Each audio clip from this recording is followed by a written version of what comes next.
चंद्रपूर महानगरपालिकेतील पंतप्रधान आवास योजनेतील कंत्राटी अभियंत्याला 1,30,000 रुपयांची लाच घेताना चंद्रपूर लाचलुचपत विभागाने अटक केली आहे.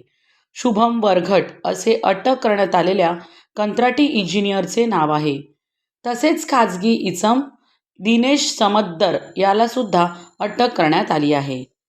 वर्ष 2020 मध्ये तक्रारदाराने 1200 स्क्वेअर फूट बांधकाम असलेले घर खरेदी केले होते. यानंतर बांधकाम असलेले घर तोडत त्या ठिकाणी टिनाचे शेड टाकून भंगारचा व्यवसाय सुरू केला.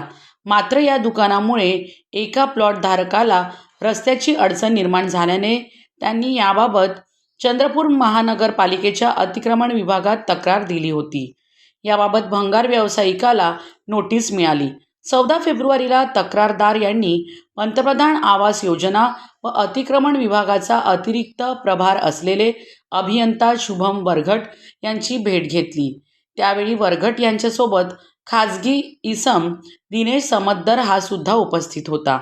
तुमचे बांधकाम हे अनधिकृत आहे, तर ते तोडायचे नसेल तर आम्हाला 3 लाख रुपये द्यावे लागतील, अशी मागणी वरघट यांनी तक्रारदाराला केली. तडजोडी अंती 2,30,000 रुपये देण्याचे ठरले.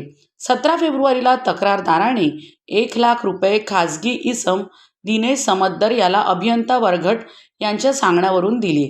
उर्वरित 1,30,000 रुपये देण्याची इच्छा नसल्याने तक्रारदाराने 20 फेब्रुवारीला चंद्रपूर लाचलुचपत प्रतिबंधक विभागामध्ये तक्रार दिली.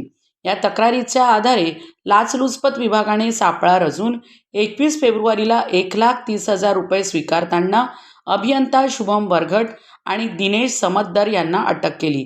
या कारवाईमुळे महानगरपालिकेतील भ्रष्ट अधिकाऱ्यांचे धाबे दणाणले असून पुढील तपास चंद्रपूर लाचलुचपत प्रतिबंधक विभाग करीत आहे.